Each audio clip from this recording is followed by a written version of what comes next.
Hello and welcome to Miss Owen, who is running for Maine Township High School District 207 Board in the April 6, 2021 consolidated election.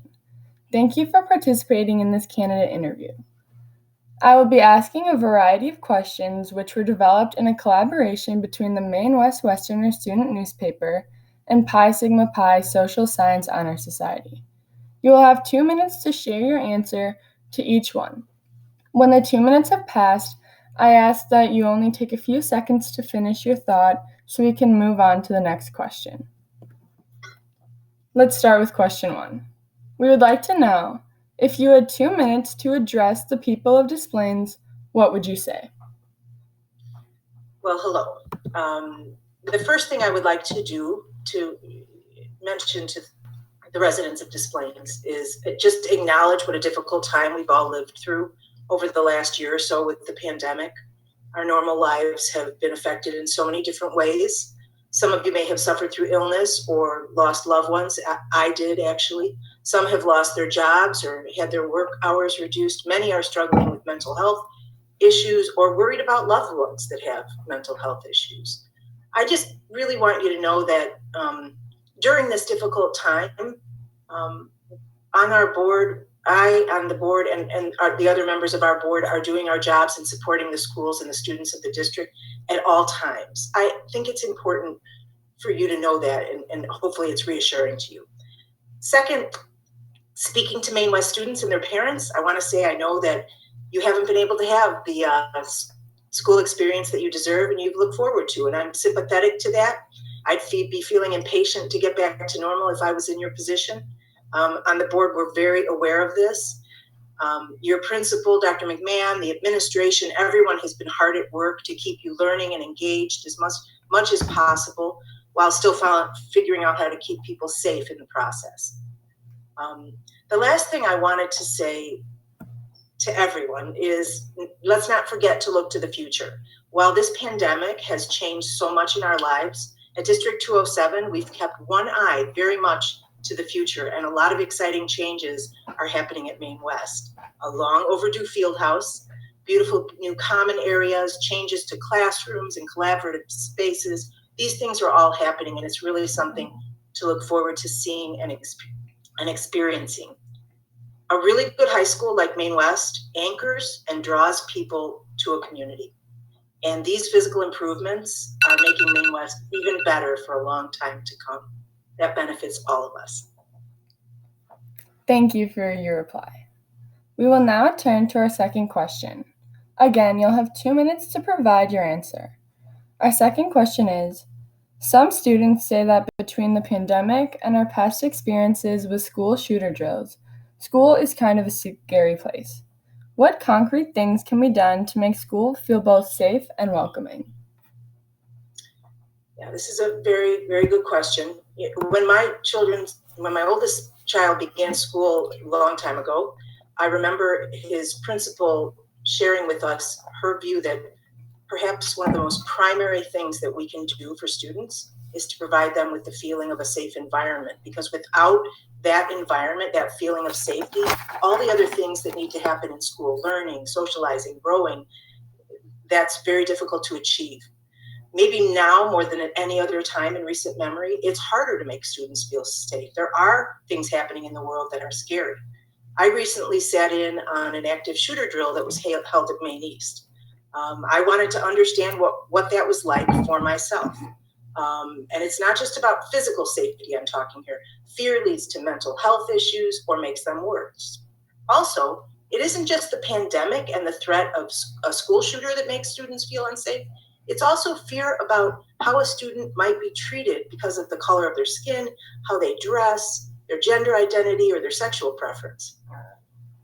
So there's a lot going on.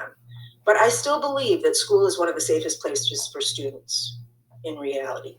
And perhaps really it's our job to get students to feel safer than they may now feel.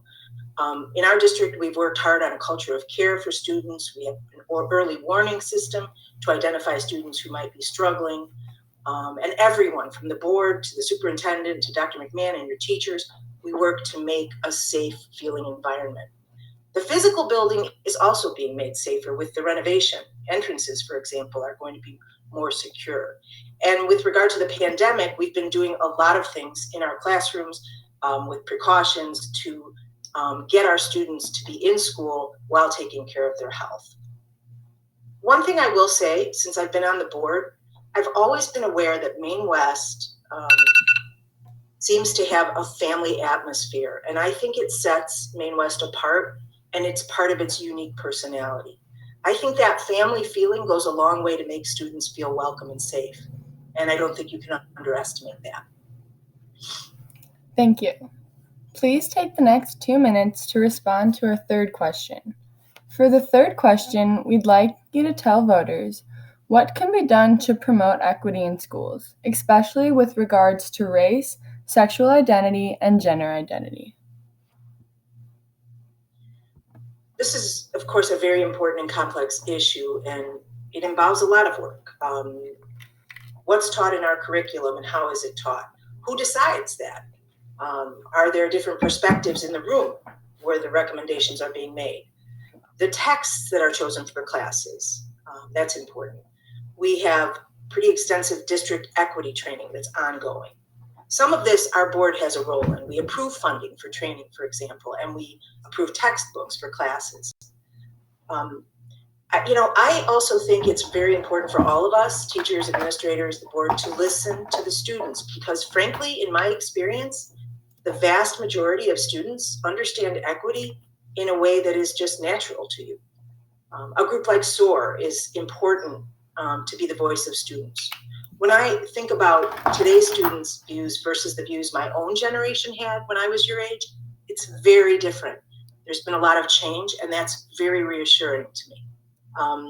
I think Dr. McMahon is an important part of this equity work. I remember when she was hired, she came to speak to our board, and I was really genuinely moved by her deep and heartfelt commitment to serving all elements of the population of Maine West students. So I think in conclusion, I just want to say, I think students have a big role in this. It's your future, and you deserve to be listened to and respected in how you think this should play out. Thank you for your answer. I would like for you now to consider our fourth question.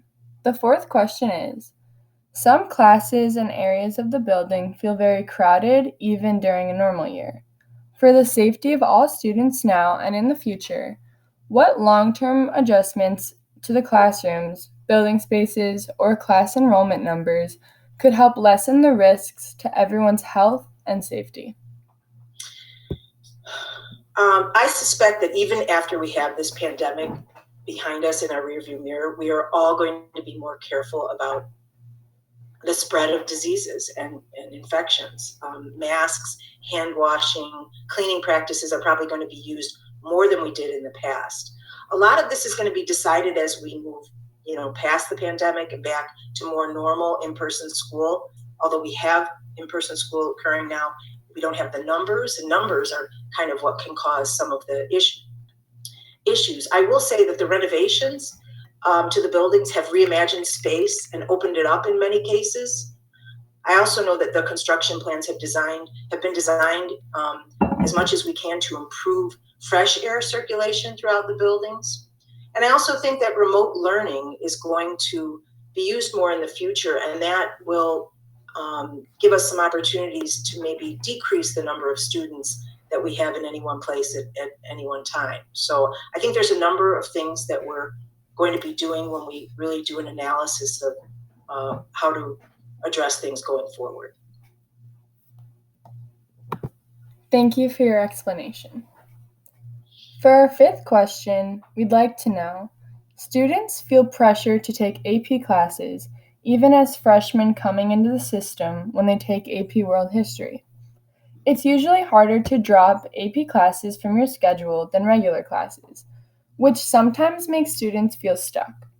What are your thoughts on these issues? Well, first of all, it always concerns me to hear that students are facing any more stress or feeling stuck. As a parent, I worked hard to counsel my own children to take classes that wouldn't put them under too much pressure, but I understood the bind that they felt in and students still apparently feel in. on this topic. It's interesting because when my oldest son started in District 207, we had sort of an opposite issue. It was difficult to get into accelerated or AP classes for many students. I would hear a lot about that, and it seemed to be all based on a recommendation or a test score from 8th grade, and that seemed to dictate what would happen to you at District 207. That's all changed now. We have a different issue. We are now, if a student wants to get into a more challenging class, the district works with them to make that possible and help make the student successful. So this is the other side. But I think the answer here is to make sure that students have the right information and the support to make the best decisions for themselves. Our counselors are there to help students understand what their schedule from year to year should look like and how it will move them along on a good path for them during their years at Maine West. Parents, of course, need to help their students figure that out. And we've really improved our college and career counseling over the years. And we are offering, very importantly, more dual credit classes, which I think will really help ease some of this stress. Hopefully, these things will eliminate some of the pressure that students feel and the need for lots of dropped classes. Thank you for the explanation. Let's shift now to our sixth question. For our sixth question, please explain, what would you take from the remote learning environment and integrate into the typical learning experience? Well, I think we're really finding some silver linings in the situation that we were forced into, which was for a good period of time, fully remote learning for all of our students.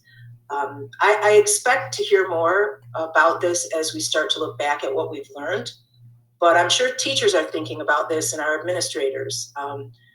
If you ask me what I expect that remote learning is going to be used in a variety of ways in the future, and students won't have to miss school as much as they have in the past for one reason or another. They're going to find it easier to stay home and still keep up with their classwork. I also expect remote learning will be used to benefit students who prefer that kind of learning, maybe for some classes more than others. I mean, obviously a lab class would be difficult to do remotely. So this is a way that, using remote learning to meet the individual needs of students, and that's one of our important goals, is to try and meet students where they are, how they learn best. And I think that we've learned some things improving our remote learning. And we were well positioned in many ways as compared to other districts to move to remote learning. But we've learned a lot during this period of time. And I'm looking forward to finding out more of how we're going to take advantage of what we learned going forward. Thank you. For our seventh question, please share your thoughts on how you will include student perspectives when making decisions about academics, extracurriculars, and other aspects of daily life at school.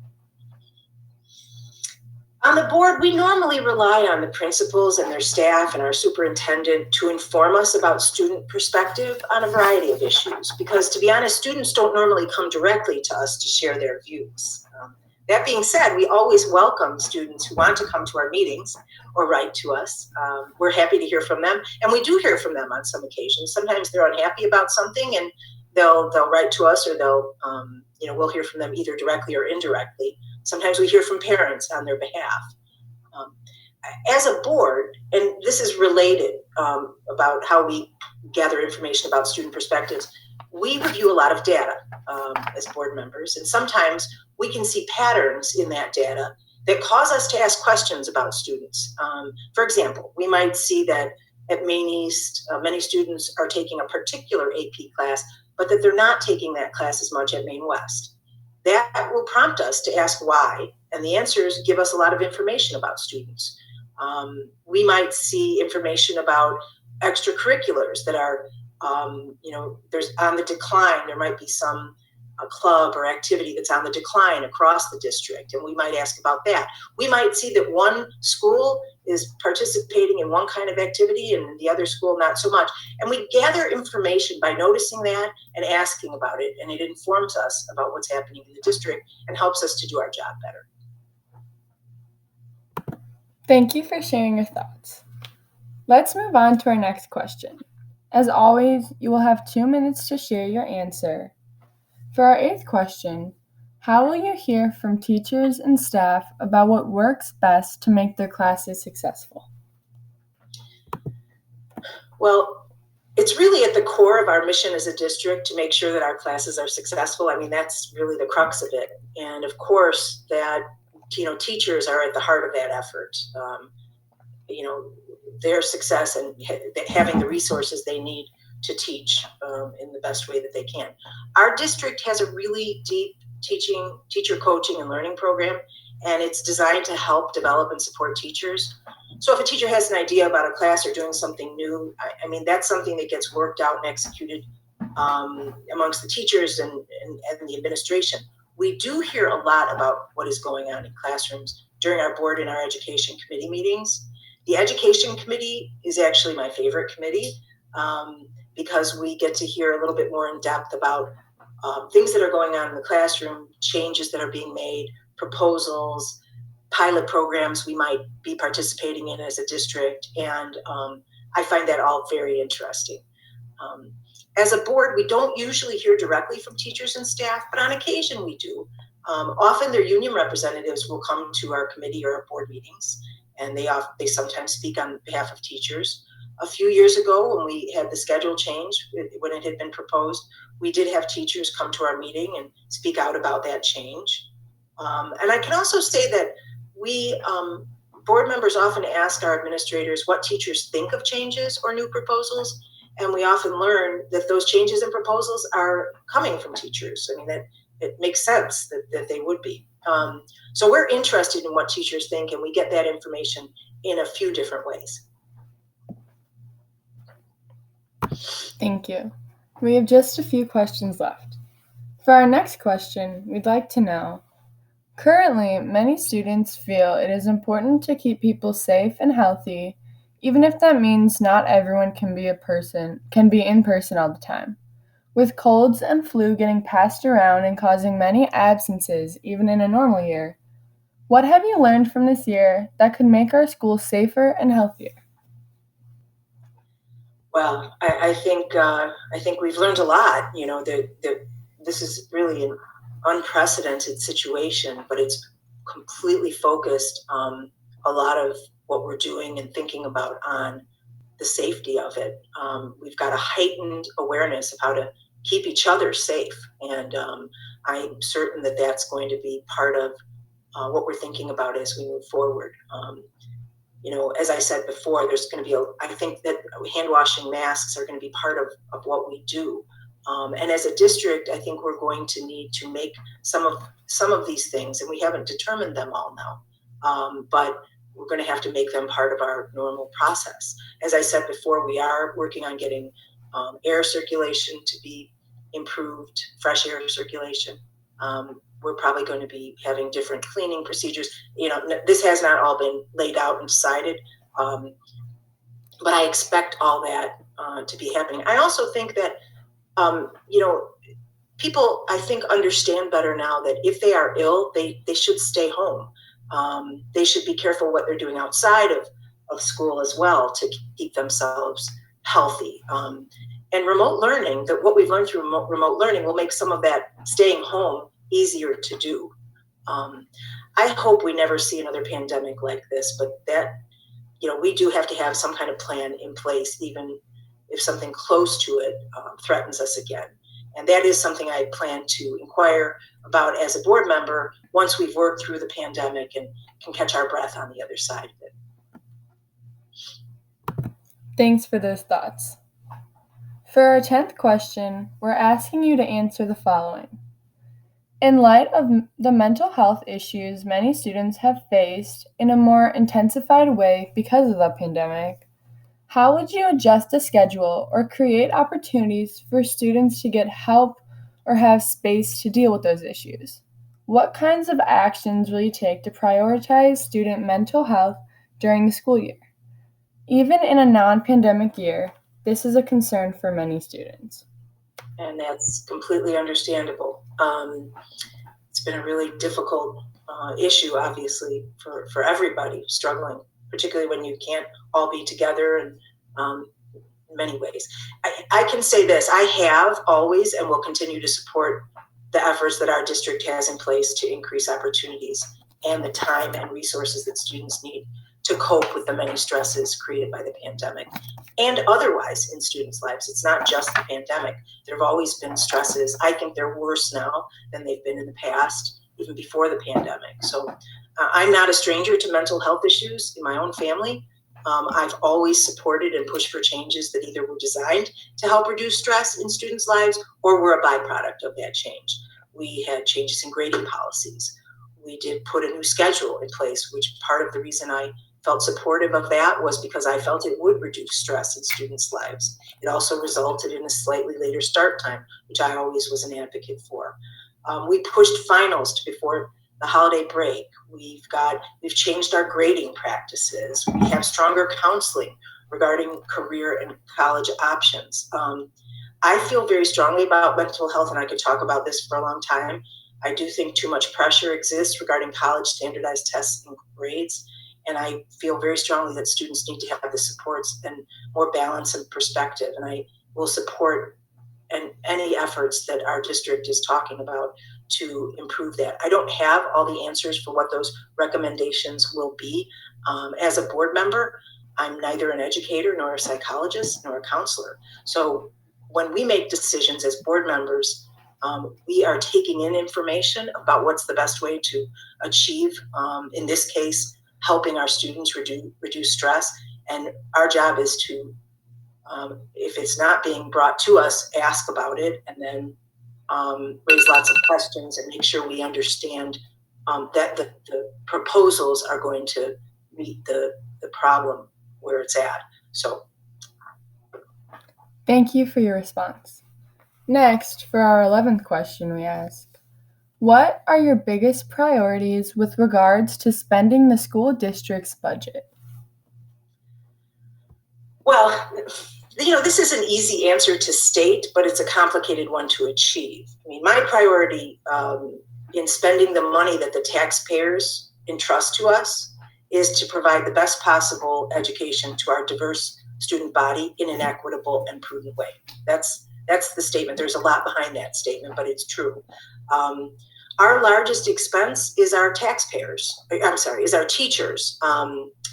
And that makes sense because teachers are on the front line of all that we do. We need to attract and retain strong teachers to remain an innovative and what I think of as a world-class school district. Fair pay for our excellent teachers is an important priority. And I think we've done a good job as a district paying our teachers a competitive salary. At the same time, we have to carefully manage all of our expenses and we have to save money when we can and limit our expenditures as much as possible. We don't want to be in a position of having to cut programs that make our district what it is, a good district, an excellent district. We are really fortunate to have a truly outstanding chief financial officer. She and her staff I consider them behind the scenes heroes, including through this pandemic and the simultaneous major construction projects that we're working on in all three of our schools. That's been a big part of our efforts lately as a board to be reviewing the budget for that and the progress and bids that are coming in. So it's been the focus, but all of the other things are still going on in the background. So there's a lot that we're doing simultaneously having to do with budget, but my priority remains to be a good steward of taxpayer dollars while still providing the community with an excellent educational system. Thank you. For our second to last question, please answer the following. Given that the demographics at each school are very different, both economically and culturally, how will you ensure that all students will receive an equal education, regardless of zip code? Well, it's true. Our schools are very different. All three of them are very different. It's our job to hold our superintendent to account to provide equal opportunities to all students in the district, regardless of their zip code. Each of our schools is very different demographically, as I said, and we don't have a one-size-fits-all approach, but we do have a mission, and that is to help every student achieve their potential. It's one of the most difficult issues facing us because sometimes equal opportunities simply do not lead to equal results. We may notice that certain groups of students don't enroll in challenging classes as much as we would expect them to. It's not always apparent why that is, but our teams, again, top to bottom, are constantly working on that, making changes and improvements in the way that we teach and measure achievement. We work to find the best way to reach students where they learn best, how they learn best. And we have to then have a way to measure it so that we know we're meeting our responsibility to improve learning for each and every student. When I first joined the board, I was interviewed to fill a vacancy. I didn't run the first time I was on the board. I was appointed. And so I was interviewed by the other board members, the sitting board members. And I very specifically remember the last question they asked me was, what would you like to see improved in the district? And my answer was, I'd like to know that less advantaged and more diverse students are doing just as well as the privileged students in our district. I believe that deeply. I have a very strong feeling about that. That was 8 years ago, and I'm really proud to say, and I'm happy to say, that we now have more students of all ethnicities taking challenging courses and succeeding in them than ever before. And so that doesn't mean the work is done, far from it, but it's good to have achieved that. Thank you for sharing those thoughts. We will now turn to our final question of the day. Please share with voters your opinion in response to our last question. Is there anything else you would like them to know? Well, I'm very appreciative to you, Claire, and the Westerner, and Pi Sigma Pi, and Speak Displains for providing this opportunity to us as candidates. It's really a nice way for us to be introduced or get to know Displains residents. I would like to say this. Some of this might sound like I'm just saying it, but I'm really not. I take my job as a board member seriously. I do my homework. I listen to the community when they speak up. I try to keep an open mind always. I think critically about issues. I question things that I don't understand or I need more information about. I'm not afraid to make difficult decisions, even when they're not popular. I know what my role as a board member is. I don't work for the superintendent. I don't work for the teachers, but I know that we are all on the same team working for the benefit of the students. And in that way, we maintain the excellent District 207 schools that improve our communities and benefit us all. These aren't platitudes for me. I really mean them sincerely. And I promise to keep working hard if I'm elected again. So I am asking for your vote on April 6th. I hope you'll all go out and vote. It's important. I do have a website. It's carlaowen.com. So please vote for me on April 6th. And thank you again for this really nice opportunity. That concludes our interview questions. If voters would like more information about your platform or plans, what would be the best way to find out more details? As I said, I do have a website, carlaowen.com. And if you go to that website, you'll find information regarding, there's a link to my Facebook page, and also there's an email address. I don't feel the need to give too much information here, but carlaowen.com would be a good way for them to find that out. Great. Thank you again for your participation in this interview and for your interest in serving our community. And thank you, Claire.